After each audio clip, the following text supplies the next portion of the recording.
सरकार के एक फैसले ने लाखों लोगों के दिलों में उम्मीद की नई किरण जगा दी है। वो लोग जो सालों से बस अपनी ही जमीन को अपना साबित करने के लिए दफ्तरों के चक्कर काट रहे थे, फाइलों में दबे हुए थे और उम्मीदों में भी, वैसे लोगों के चेहरे पर आज उप मुख्यमंत्री सह भूमि सुधार मंत्री विजय सिन्हा ने खुशी ला दी है। आज पटना में विजय सिन्हा ने साफ शब्दों में कहा, अब बिहार की जमीन से जुड़ी शिकायतें फाइलों में नहीं फैसलों में बदलेंगी। उन्होंने कहा कि आज बिहार में लगभग 12 लाख आवेदन ऑनलाइन पड़े हैं और सरकार ने पहली बार आदेश दिया है, हर हफ्ते इन आवेदनों का निपटारा होगा। लोगों के अधिकारों को रोका नहीं जाएगा और रिजेक्ट करने की पुरानी सोच अब इतिहास बनेगी। राजस्व भूमि सुधार विभाग के कार्यभार संभालने के बाद बिहार के माननीय मुख्यमंत्री नीतीश कुमार जी और देश के प्रधानमंत्री नरेंद्र मोदी जी के मार्गदर्शन और उनके नेतृत्व में एक बड़ी जिम्मेवारी है बिहार के अंदर भूमि सुधार का। जो बहुत सारे काम पहले से शुरू किया गया है, लोगों की अपेक्षा है कि इसमें बेहतर सुधार हो, क्योंकि विवाद का बहुत सारा कारण भूमि रहा है और लघु सीमांत हमारे किसान हो या यहाँ सबसे ज्यादा घनी आबादी के कारण जमीन की समस्या सबसे ज्यादा कठिन है। विभाग में हमारे नए प्रधान सचिव भी आए हैं, सीके अनिल साहब। हमारे जय सिंह पहले से ही हैं, कई पदाधिकारी हैं और हम सब लोग मिल करके अलग अलग विषय की समीक्षा भी किए हैं। लगातार समीक्षा के उपरांत जो हम लोगों ने इसके समाधान के लिए कई सुझाव आप लोगों के भी माध्यम से समय समय पर मिलते रहा है। हमारे माननीय सदस्यों का और आम लोगों का भी आवेदन महाअभियान के माध्यम से लगभग इन्होंने जो आवेदन 46 लाख मंगवाए थे उसमें भी समाधान हो रहा है। 12 लाख के लगभग का अपलोडिंग हुआ है। फिर भी जब से हम बने हैं देख रहे हैं कि इतना ज्यादा भूमि विवाद का फोन और आवेदन, निश्चित तौर पर सरकार की जिम्मेवारी है कि हम समाधान करें। जो भी व्यवधान उत्पन्न करता है उस व्यवधान को रोकने का क्या क्या मार्ग हो सकता है, क्या क्या कारक है, तो जो कुछ मुख्य बिंदु पर हम लोग आपके माध्यम से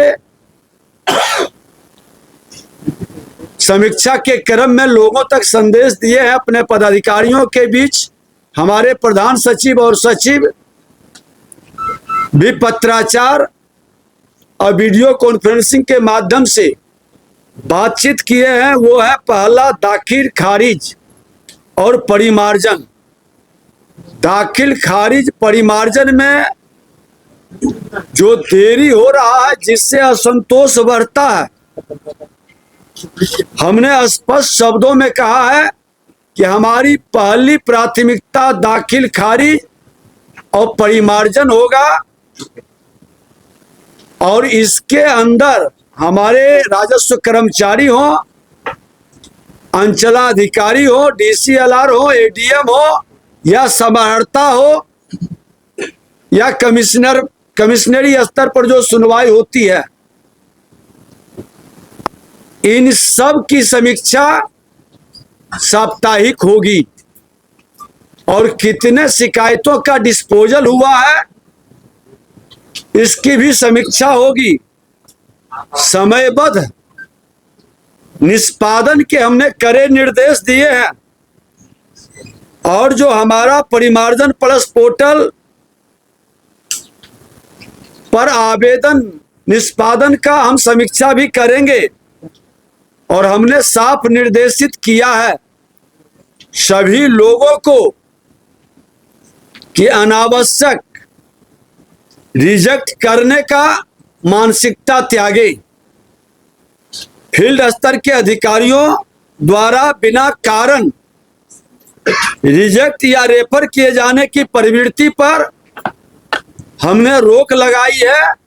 अगर जो वह रिजेक्ट या रेफर करते हैं तो उसका पूरा कारण लिखेंगे और उसकी समीक्षा उनके ऊपर के एक स्तर के पदाधिकारी निश्चित तौर पर करेंगे और सूची के आधार पर विशेष समीक्षा की व्यवस्था। इसमें विशेष तौर पर बहुत सारे बिन विवाद के भी आवेदन पर परिवाद डाल देते हैं। फर्जी कागजात पर निगरानी मॉनिटरिंग करके उस पर कार्रवाई सुनिश्चित करने का हम लोग एक नया वातावरण बनाएंगे। मंत्री ने साफ कर दिया कि ये फाइलें सिर्फ कागज नहीं हैं, इनमें किसी का भविष्य है, किसी की खेती, किसी के बाप दादा की विरासत और कई गरीब परिवारों की आखिरी उम्मीद। लेकिन सबसे बड़ा फैसला फर्जी दस्तावेज और गलत परिमार्जन पर अब सीधी कार्रवाई होगी। इसके लिए एक स्पेशल टीम बनाई जा रही है जो मार्च तक हर केस की तह तक जाएगी। जांच में अगर कोई कर्मचारी या अधिकारी दोषी मिला तो अब बख्शा नहीं जाएगा। सुबह शाम वीडियो कॉन्फ्रेंसिंग से अधिकारियों की उपस्थिति तक मॉनिटर होगी, क्योंकि यह सिर्फ एक सरकारी काम नहीं, लोगों के हक और न्याय की लड़ाई है। बता दें कि 12 दिसंबर को पटना में और 15 दिसंबर को लखीसराय से अभियान शुरू होगा। यहां से शुरू होगा बिहार का भूमि सुधार जन कल्याण कार्यक्रम, जहां अधिकारियों के सामने सीधे जनता अपनी समस्या रख पाएगी और समाधान वहीं उसी पल दिया जाएगा। सरकार के इस फैसले से उन लोगों को राहत मिलेगी जो सालों से उम्मीद लगाए बैठे थे। यह मिशन सिर्फ सुधार नहीं, एक राहत है, एक भरोसा है कि उनकी जमीन पर अब उनका ही नाम लिखा जाएगा। किसी फर्जी दस्तावेज की वजह से नहीं छीने जाएंगे उनके हक। सरकार का दावा है फर्जीवाड़े का अंत होगा और सही काम का सम्मान। बिहार के खेतों में अब सिर्फ फसल नहीं उगेगी, अब उगेगा भरोसा भी। यह सिर्फ एक सरकारी कार्यक्रम नहीं, यह उन लाखों लोगों की कहानी है जिन्हें अपनी जमीन पर अपने नाम का इंतजार था और शायद अब वह इंतजार खत्म होने वाला है। सीमांचल की आवाज के लिए पटना से धर्मेंद्र कुमार की रिपोर्ट।